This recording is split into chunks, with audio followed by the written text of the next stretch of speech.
Este segmento es presentado por Endrina Brooks. Ella no solo te conseguirá la casa de tus sueños, sino que además, como diseñadora de interiores, te ayudará a lograr los espacios que necesitas. Señorita, acabo de cruzar la frontera y no me agarró la mira. ¿Usted cree que me puede dar con mis papeles? Tranquila, niña, yo tenía tu aplicación de asilo, te consigo tu permiso de trabajo, la residencia. ¿Eres casada? Yo te caso. ¿Hiciste los taxes? Me vas a firmar aquí. Ahí. No ponga su futuro en manos de inexpertos. Mi equipo de abogados licenciados en inmigración y yo abogaremos por sus derechos e intentaremos ayudarlo a alcanzar el sueño americano.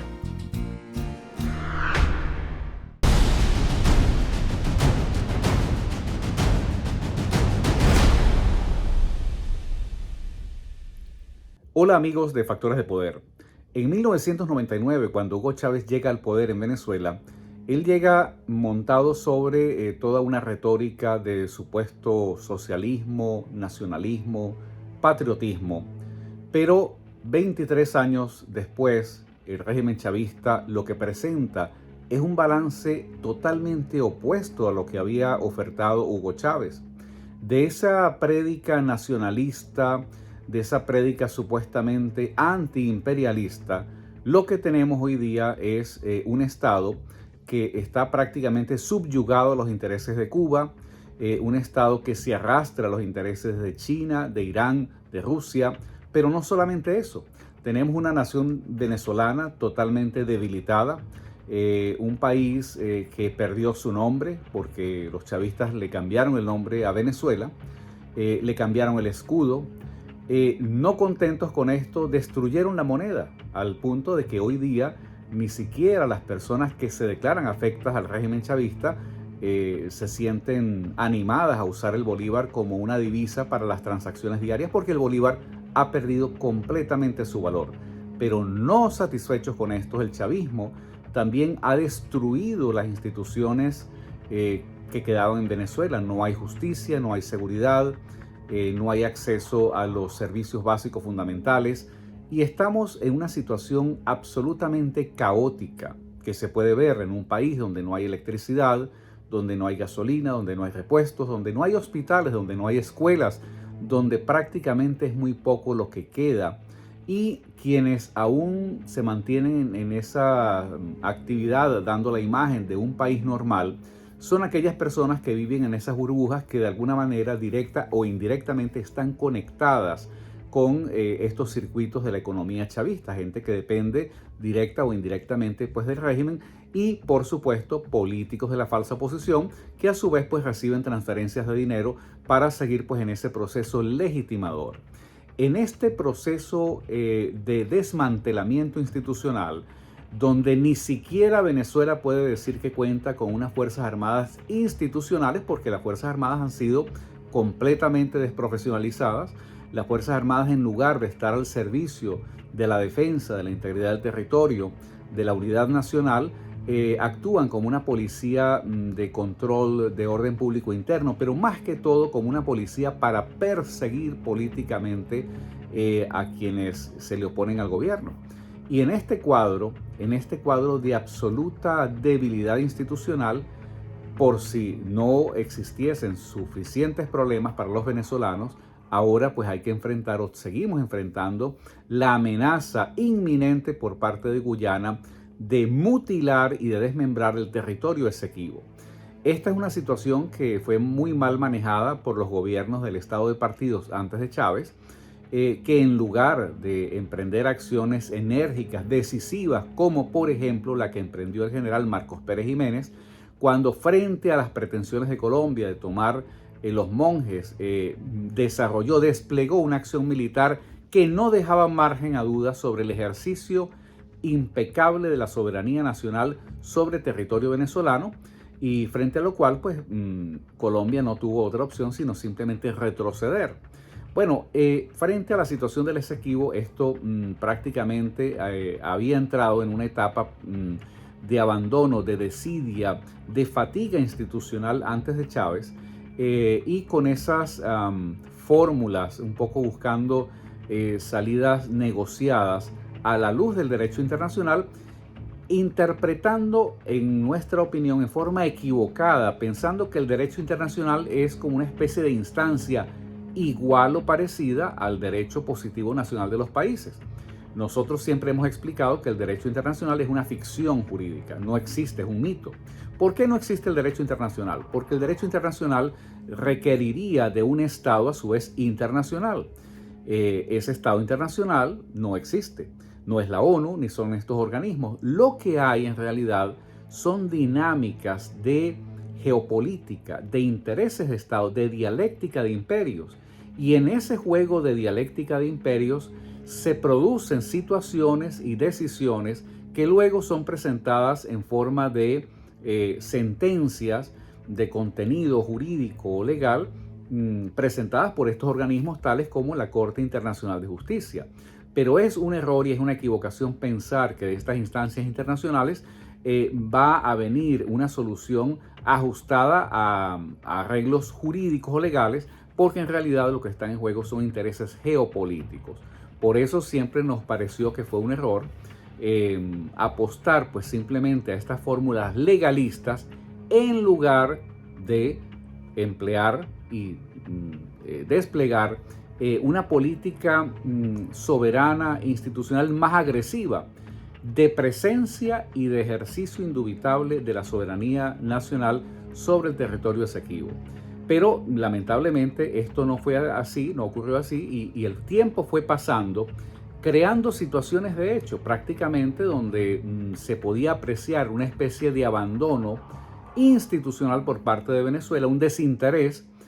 Muchas veces ustedes escucharon, se hablaba de poblar el territorio. Estas iniciativas nunca pasaron de gestos simbólicos de ir a plantar una bandera tricolor allí, de movilizar alguna excursión de personas o de militares, pero lamentablemente el apostar a que las soluciones podían venir de parte de un derecho internacional inexistente, lo que hizo fue prácticamente engavetar un asunto de absoluto interés crítico, sensible para Venezuela. Pero esta modorra institucional cambia dramáticamente una vez que Chávez llega al poder y específicamente a partir del 2004, cuando Chávez, con ese discurso populista, demagógico, prácticamente le entrega las banderas del Esequibo al entonces presidente de Guyana, donde Chávez, pues en ese enfrentamiento que siempre mantuvo contra los Estados Unidos, él articula un discurso donde dice, bueno, es que acá los imperios nos quieren poner a pelear a dos países hermanos, Guyana y Venezuela son países hermanos, y lo más grave de esta afirmación de Chávez en el 2004 es que él declara de manera tajante dos cosas que son sumamente graves. La primera es que dice que el asunto del Esequibo, el reclamo, por supuesto, de Guyana contra Venezuela sobre el territorio Esequibo, habría que removerlo de las relaciones internacionales entre Venezuela y Guyana.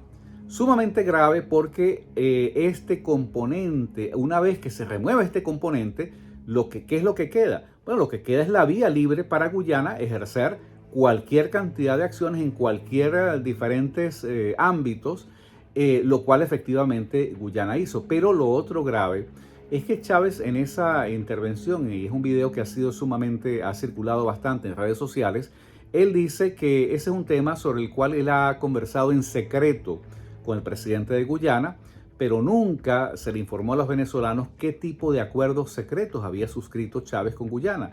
Lo único que podemos constatar es que Chávez prácticamente le da luz verde a Guyana, donde dice, este tema no va a ser un motivo, digamos, de disputa nunca más entre Venezuela y Guyana, y a partir de entonces, por parte de Venezuela, comienza una política de no solamente de ayudar directamente a Guyana con petróleo y energía, sino de ayudar a los aliados de Guyana en el CARICOM vía Petrocaribe, dándoles prácticamente energía eléctrica y petróleo regalado para países que, por supuesto, aliados de Guyana, con el tiempo pues se enfrentarían a Venezuela.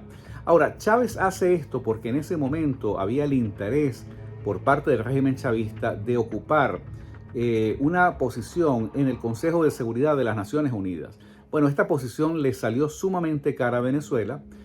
A partir de esa declaración de Chávez, Guyana comienza a desplegar una política, una avanzada agresiva en el frente militar, diplomático, político, geopolítico, prácticamente ellos fortaleciendo pues la unidad nacional de su propio país, consolidan una posición frente a Venezuela, y en este momento lo que tenemos es una Guyana que ha venido por vías de hecho, ejerciendo de manera sistemática actos de soberanía indudables en una zona que está en reclamación.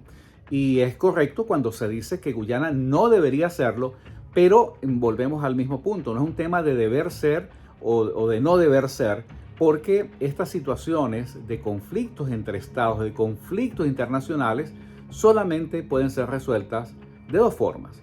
En primer lugar, con una negociación directa o con un arbitraje o mediante actos de guerra.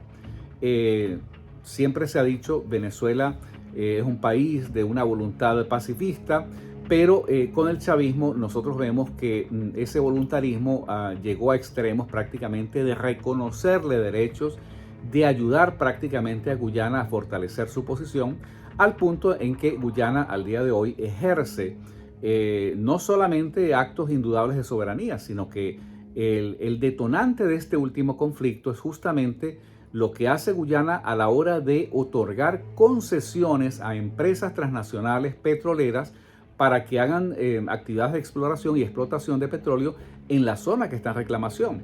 Hay un proceso de licitación que comenzó el año pasado y cuya adjudicación ocurrió hace unas semanas atrás, y que es lo que nos ha presentado nuevamente una situación en virtud de la cual, por vías de hecho, Guyana sigue ejerciendo actos de soberanía, sigue ejerciendo actos de disposición frente a una Venezuela que lamentablemente nos sorprende esta situación en unas circunstancias de profunda debilidad institucional, donde prácticamente tenemos un país disperso, disgregado, descuadernado, con una Fuerza Armada que está concentrada en asuntos internos, que ha sido desprofesionalizada, una Fuerza Armada que producto de la corrupción carece inclusive del equipamiento, del apresto militar, de los recursos logísticos para poder confrontar exitosamente o ejecutar exitosamente una actividad militar que le permita a Venezuela recuperar el control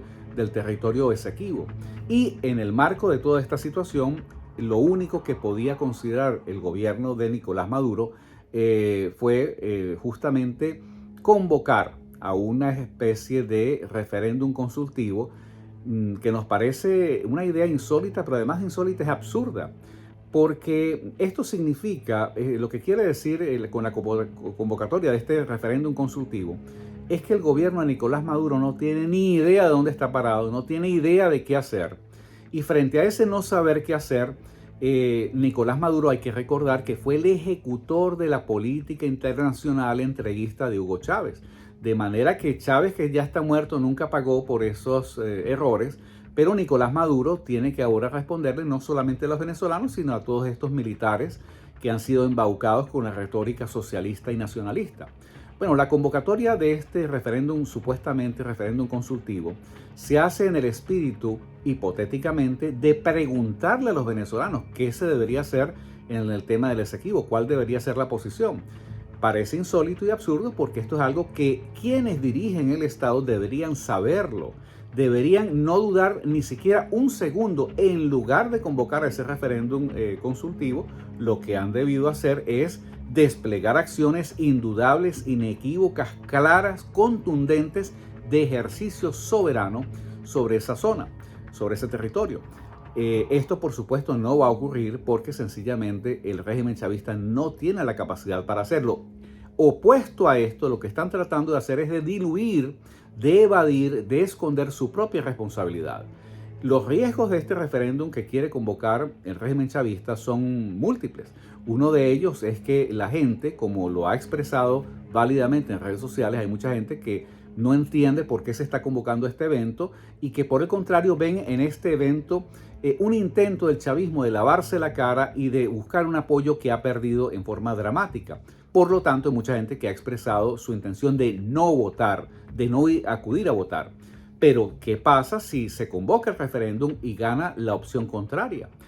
¿Quiere decir esto que el chavismo está dispuesto a correr el riesgo de consultar a la gente? ¿Qué pasa si un grupo mayoritario, si el 10% de las personas que participan en ese referéndum decide que no hay interés en el Esequibo y que está bien dejarle el Esequibo a Guyana? Porque lo decida democráticamente, entre comillas, esa mayoría, entonces eso es algo que habría que hacer. Muchas veces nos hemos preguntado, ¿qué pasa si democráticamente se reúne una mayoría circunstancial de venezolanos y dicen que hay que acabar con la República de Venezuela? Porque haya sido esa una decisión formal desde el punto de vista democrático, habría que aceptarla. Nosotros pensamos que esto es una dramática equivocación. Creemos que el gobierno se ha lanzado por un tobogán, por una ruta frente a la cual no hay regreso, porque estamos frente a situaciones que es difícil revertir. Lo que está haciendo Guyana, con el apoyo de países tales como Cuba, de países como Estados Unidos, de países inclusive como China y Rusia, en contra de los intereses de Venezuela, esta es una situación que va a ser muy difícil revertir y frente a la cual, lamentablemente, a la conclusión a la que tendrán que llegar algunos sectores que quedan nacionalistas, patrióticos dentro de las Fuerzas Armadas venezolanas, chavistas, es que tendrán necesariamente que cambiar a su comandante en jefe, porque ese comandante en jefe en los últimos 20 años ha venido trabajando para los intereses del enemigo. Ese comandante en jefe no tuvo el temple, no tuvo el pulso, ni el criterio, ni el juicio para definir una posición frente a Guyana, y lamentablemente ese comandante en jefe, que hoy es Nicolás Maduro, pues tampoco tiene el criterio para enfrentarse, por ejemplo, a esta política entreguista, a esta política colonialista que ejerce el régimen cubano, que prácticamente tiene una situación de tutelaje sobre el gobierno venezolano. De manera que si Venezuela no se libera del tutelaje del régimen cubano, pues Venezuela no podrá reunir la fuerza para enfrentarse a Guyana, pero necesariamente para poder librarse de ese tutelaje, de ese colonialismo político y cultural que ejerce Cuba sobre Venezuela, necesariamente esos sectores patriotas y nacionalistas que aún deben quedar en las Fuerzas Armadas tendrán que actuar más temprano que tarde, cambiando a su comandante en jefe para poder revertir una situación que de otra forma conduce irreversiblemente a una derrota más para la República y para la nación venezolana.